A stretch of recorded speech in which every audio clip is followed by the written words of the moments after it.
कल से मैं एक ये चीज बहुत देख रहा हूँ, कल परसों से मैं ये चीज बहुत देख रहा हूँ कि क्यों जाने दे रहे हैं जडेजा को। जडेजा ट्रेड में नहीं आना चाहते थे। आप बिल्कुल सही कह रहे हो कि जडेजा ट्रेड में आने को लेकर के उन्हें उनसे बात की गई है, उनको अग्री करवाया गया है। लेकिन आप ये भी देखिए कि किस सूरत पे ये एग्रीमेंट हुआ है। मेरे सोर्सेस मुझे ये बता रहे हैं कि जब महेंद्र सिंह धोनी और रविंद्र जडेजा की बातचीत हुई तो उसमें यह बात क्लियर कट कर दी गई। रविंद्र जडेजा को महेंद्र सिंह धोनी ने यह बात क्लियर कट कर दी कि this will be my last season in Chennai super Kings, और ये सीजन भी मैं पूरा खेलूंगा या नहीं खेलूंगा डिपेंड्स। तो ये इस सीजन, और ये सिर्फ उन दोनों के बीच की बात नहीं है, ये कुछ और लोग भी जानते हैं। तो ये सिंपल तौर पर एक क्लियर थॉट जो है वो सामने गया है कि ये महेंद्र सिंह धोनी का आखिरी सीजन होगा चेन्नई सुपर किंग्स में, और इसीलिए वो लोग संजू सैमसन को लेकर के इतने डेस्परेट भी थे। बट इससे भी ऊपर की चीज ये है कि जब रविंद्र जडेजा और महेंद्र सिंह धोनी, और देखो दोनों की एज में अगर आप देखोगे कम से कम आपको 6 साल 7 साल का अंतर दिखेगा, आराम से अंतर है 6 7 साल का। तो उस अंतर को देखते हुए महेंद्र सिंह धोनी ने जडेजा को यह कह दिया कि बॉस अब यहां से हम पूरी की पूरी, और ये सिर्फ धोनी नहीं, पूरी की पूरी सीएसके मैनेजमेंट अब यहां से आगे के लड़के देख रही है कि आगे हमें किस तरीके से टारगेट करना है, हम वो देखना चाहते हैं। तो आपका मन है अगर आप यहां पर बिल्कुल रुको, लेकिन मेरे लिए अब दैट्स इट। मेरे लिए ये सीजन जो है, ये सीजन आखिरी सीजन होगा चेन्नई सुपर किंग्स के लिए, और मैं इस सीजन के बाद अलविदा कह दूंगा। इसके बाद ये पूरी एक नई टीम होगी। आपके पास ऑप्शन है, आप यहां रुकना चाहते हो आप यहां रुको, आप अपनी और पॉसिबिलिटीज को तलाशना चाहते हो क्योंकि आपको लेकर के ऑप्शंस आए हुए हैं, आपको लेकर के एक ट्रेड डील आई हुई है। अब आप बताओ आप क्या चाहते हो। आप अगर यहां पर रुकना चाहते हो, मोस्ट वेलकम यार, आपकी ही टीम है। आप अगर यहां पर नहीं रुकना चाहते हो तो आपके लिए ऑप्शंस हैं। और मैं आपसे ये क्यों कह रहा हूं, मैं आपको क्यों कन्विंस कर रहा हूं, बिकॉज अब आप अकेले रह जाओगे फिर इस टीम में। उसके बाद आपके अलावा और कोई नहीं है फिर इस टीम में। उसके बाद तो आप ही रह जाओगे, और फिर आपको ही ये फैसला करना है कि भाई अब मुझे क्या करना है। तो rather carrying on with the CSK, जिसमें महेंद्र सिंह धोनी का भी अब पार्ट नहीं होगा इस सीजन के बाद, Jadeja choose a better thing. अगर आप देखोगे जिस एज में जडेजा है, इंटरनेशनल T20s को अलविदा कह चुके हैं, वो सारी चीजें उनके अगेंस्ट चली गई हैं। तो एक सिंपल सी बात, और ये बहुत ही एक आम सी चीज है, आप अपने दोस्तों में ये करते हो कि यार मेरे दोस्त ने अकाउंटेंसी ले ली मैं भी ले लूंगा, उसने कॉमर्स ली मैं भी कॉमर्स ले लूंगा, मतलब एक ही बात हो गई है दोनों तो। बट वो साइंस ले रहा है, मैं साइंस साइड ले रहा हूँ। तो सिंपल सी एक चीज। और महेंद्र सिंह धोनी और जडेजा के बीच अब रिश्ते कैसे हैं, वो 2023 का वो जब धोनी ने जडेजा को कंधों पे उठा लिया था उससे बहुत साफ क्लियर हो जाता है कि दोनों एक दूसरे को कैसे देखते हैं। तो मामला वहीं पर पूरी तरीके से क्लियर हो जाता है कि हाँ ये दोनों एक दूसरे के लिए अब कितनी रिस्पेक्ट करते हैं। तो ये फर्ज था महेंद्र सिंह धोनी का कि वो अपना भी प्लान बताएं उन्हें। हाँ, धोनी अगर 2 3 साल और खेल रहे होते तो फिर जडेजा का जाना मेरे लिए हैरत भरा था। रायना के जाने की वजह अलग है, इसीलिए मैं रायना वाले मसले पर धोनी को गलत नहीं बता सकता। दीपक चाहर के जाने की वजह अलग है। शेन वॉटसन पूरा खेल के गए हैं, फैफ डुप्लेसी पूरा खेल कर गए हैं, मतलब लास्ट तक बैक किया है चेन्नई ने उनको। अश्विन वाला मामला फिर आपको पता है अलग था।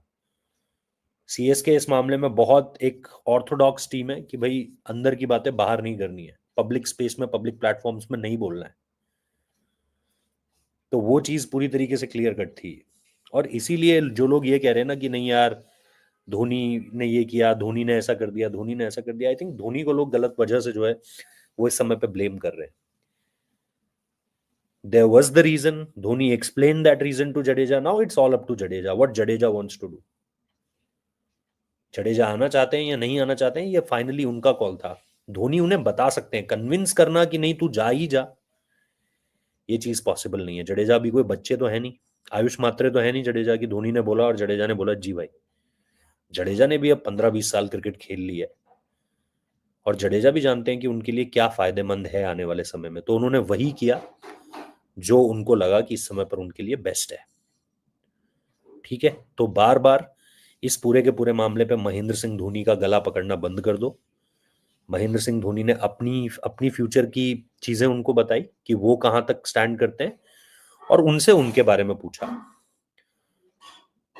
तो ये एक सिंपल सी चीज है। ऊपर से सुनने में ये भी आ रहा है कि राजस्थान रॉयल्स ने कैप्टनसी भी ऑफर करी है रविंद्र जडेजा को, लेकिन मैं अपनी खबर पर कायम रहूंगा। मुझे जो सुनने में आया था कि यशस्वी जायसवाल को उन्होंने बोला है, लेकिन जैसा मैंने कहा कि जडेजा को जो आप सबसे बड़ा प्रलोभन दे सकते हो, जैसे आप देखो, जैसे जीटी के अगेंस्ट सीएसके ने क्या किया। सीएसके ने ये किया कि जीटी के अगेंस्ट उन्होंने वॉशी को ये कहलवाया कि वॉशी, वहां आपको 6 गेम्स मिल रहे हैं, यहाँ आप पूरे 14 गेम्स खेलोगे, लीग स्टेज के आगे बढ़े तो आप आगे के गेम्स भी खेलोगे। वॉशी जीटी में 5 या 6 गेम्स खेल रहे हैं। आज वॉशी इंडिया का तीनों फॉर्मेट खेलने वाला प्लेयर है, तो वो क्यों खेले 5 या 6 गेम्स? ऐसे और कितने इंडियन प्लेयर्स हैं जो 5 या 6 गेम्स खेल रहे हैं और इंडिया के लिए तीनों फॉर्मेट खेल रहे हैं? तो इसी तरह का मैसेज जो है वो दूसरी तरफ से भी कहलवाया गया कि रविंद्र जडेजा के लिए एक चीज जो अभी भी अनटच्ड है, ट्रॉफीज उन्होंने उठाई हुई है, चैंपियन प्लेयर वो हैं, ब्रांड वो हैं, फैन बेस उनके पास है, सब कुछ है, बड़े प्लेयर हैं, इंडिया के लिए खेल चुके हैं। क्या रहता है? रहता है कप्तानी में अपना वो जलवा दिखाना, ये बताना सीएसके को, मतलब ठीक है धोनी के अगेंस्ट वो नाराजगी नहीं होगी, लेकिन सबको ये बताना कि यार कैप्टनसी में मेरे अंदर दम था। तो वो चीज अभी भी जो एक काम कर सकते हैं Ravindra Jadeja, that's the only thing जो रविंद्र जडेजा कर सकते हैं।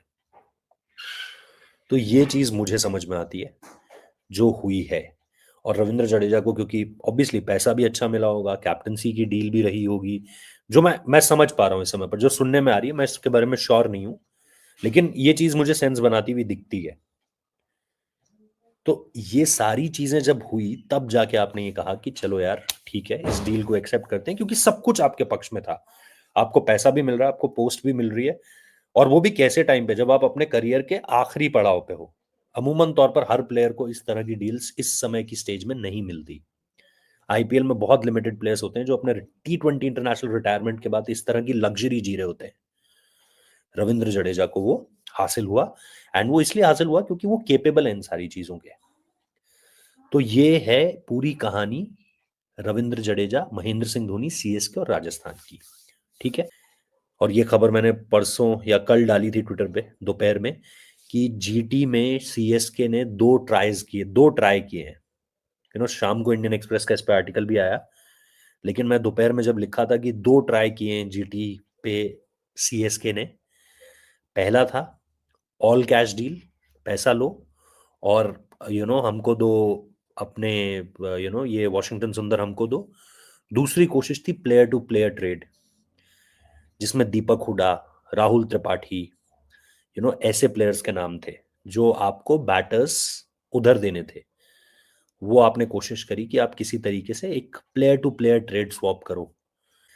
तो एंड जिस तरीके से इस टीम ने उसको, डोनोवन फरेरा हो सकता है भाई, लेकिन अभी इसके बारे में कोई बात नहीं है। जो आप लॉजिक कह रहे हो, लॉजिक बिल्कुल इसको केटर करता है डोनोवन फरेरा को, कि भाई उनको एक फिनिशर चाहिए कहीं वो 6 नंबर के आसपास, बस उनके पास उर्विल पटेल भी है वहां पर, तो उसको भी आप मौका दे सकते हो। They can also go for Glenn Maxwell, कि ग्लेन मैक्सवेल अगर एक ट्रेड स्वैप लेता है तो।